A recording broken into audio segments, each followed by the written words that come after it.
Hi, welcome back to Masechet Ta'anit Daf Zayin. I'm starting from the very bottom of Zayin Amud Aleph. Really quick review in case you missed it last time. We're talking about how Torah can be stored in an ugly vessel, just as something like wine actually is better off being stored in a not so attractive vessel, like clay or wood. So the daughter of the Kesar said to Rabbi Yeshua ben Chananya, "Wow, you're so ugly. It's amazing that you have such beautiful Torah." And he said, "Well, go tell your father to put all the wine into silver and gold." And of course, when they did that, it turned sour. So the Kesar came to his daughter and said, "Who told you to do that?" She said, "Well, it was this guy." And Kesar goes to Rabbi Yeshua ben Chananya and says, "Why did you do that?" And he says, "Well, I just spoke to her the way she spoke to me." And then the end of that story is that the Kesar says, um, but aren't there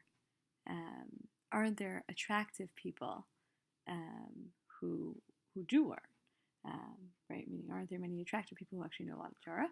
And Rabbi Yeshua ben Chananya says, "Ihavu snu tfei havu gmire." If they were ugly, they would have learned even more. They would know even more Torah. And now we move on. Davar acher, another opinion. Mashal shamashkin halalu ein nifsalin el behesach hadat. After Torah, ein mishtachin el behesach hadat. Just as these three kinds of liquids, only you lose them, they become pasul, they become unusable through hesach hadat if you stop paying attention to them. If you spill them, if you mess them up, if you stop paying attention, you can lose these things. So too, Torah is only forgotten through hesach hadat. If you stop thinking about it, then you'll forget about it. Okay. We're going back to rain. Amar Rabbi Chama v'Rabbi Chanina, Gadol Yom Hagshamim ki Yom Shenivru Shemayim v'Aretz. The day that it rains is as great as the day that the Shemayim and Aretz were created.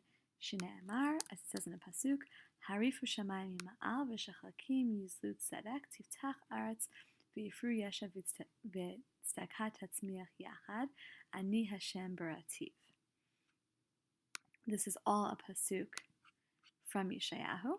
And I have the exact English translation on this sheet as well. So the heavens should drop from above, and the skies pour down righteousness. Obviously, these are metaphors for rain. The land will open, and salvation will sort of spring up, and charity or righteousness will grow together. And I, God, have created. Beratim lo ne'emar. It doesn't say I created them, ela berativ. Rather, I created it, which apparently is taken as a reference to the rain. Right, the thing that God really created when God created the world was rain. Amar Rav Oshaya, Gadol Yom Hagshamim, She'afil Yeshua Para Urevabo. The day of the rain is great because even salvation grows on that day. Shne'emar, as it says in the same pasuk, Tiftach Eretz v'Yifru Yesha, that the land opens up and it is salvation that grows or flourishes. Amar Rabbi Tanchum bar Chanilai, In Hagshamim Yordim Elim Ken Nimchalu Avonotehen Shel Yisrael. Rain only falls if all the sins of the Jews have been forgiven. It's a sign. Shne'emar, Retzita Hashem Artzacha Shavot Shvut Yaakov. Yiseit Avon Amcha Kisita Kol Chatatam Sela. So obviously a pasuk about forgiveness. God has forgiven them and returned the exiles and lifted up their sin and covered up all of their sins again. So that's a sign. Amar le Zeiri Midi Yahaft to Ravina.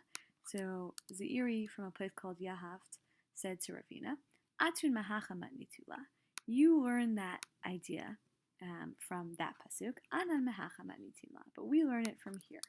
V'ata tishma hashemayim v'salachta l'chatat v'gomer.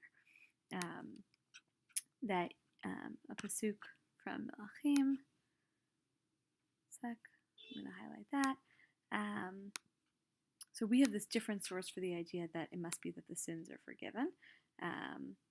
That you, God, hear and you forgive the sins of your people, and you return them to the land that you gave to them. So this is a different pasuk that is a sign that This shows that it's a sign that rain means forgiving the people, the association with land, and that means that you've forgiven the people. These psukim continue, so it's probably also a reference to the continuation of the psukim there. Amar Rabbi Tanchum Berez Rabbi Chia Ish Kfar Acho. So Rabbi Tanchum, the son of Rabbi Chia from Kfar Acho, said, Ein hakshamim ne'etzrin el im ken yitchayvu sonehen shel Yisrael kilya.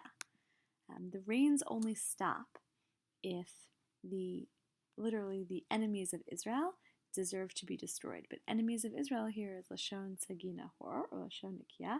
We don't want to say, God forbid, that the Jews deserve to be destroyed, but that's what it means. So basically only if we're in really big trouble, that's when rain stops. Shnei Amar, as it says in this pasuk from Eov, which I also have here, Tzia gam chom yigzalu mimei sheleg she'ol chatau. That drought and heat will steal the waters of the snow, and the underworld takes those that have sinned. So that's the pasuk, and again being interpreted to mean that only if we're really bad, we deserve to go to the underworld. That's when God takes away rain. Amar leZe'iri midiyahav Ravina. So same guy says to Ravina, Atun mahachamat nitula. You guys learn it from that pasuk. Anan mahachamat nitzila. But we learn it from here. So we have another source for the same idea. V'atzarat hashamayim v'avadatim mehira. Pasuk from Shema, right? That God will stop the rain, and then you will quickly be destroyed.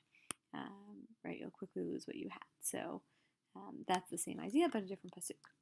Amar Rav Chisda, Ein hakshamim ne'etzrin ela b'shvil bitul trumot u'ma'asrot. The rains only stop if, as a sign that we have neglected to bring trumot u'ma'asrot, we've neglected to bring the proper tithes from crops. Shnei Amar, same pasuk, Tzia gam chom yigzalu mimei sheleg. So the same pasuk in Eov means that that's why the rains stop, because we've stopped bringing trumot u'ma'asrot as we should. My mashma. How does this pasuk mean this? Tana debei Rabbi Yishmael, it's taught in the house of Rabbi Yishmael. Bishvil dvarim shetziviti etchem b'imot hachama, v'lo asitam, yigzalu mikem mimei sheleg b'imot hagshami. Because of the things that you were told to do in the days when it was warm, right, in the days of the sun, and you didn't do them, right, namely tithes, and that's the reference to chom in the pasuk.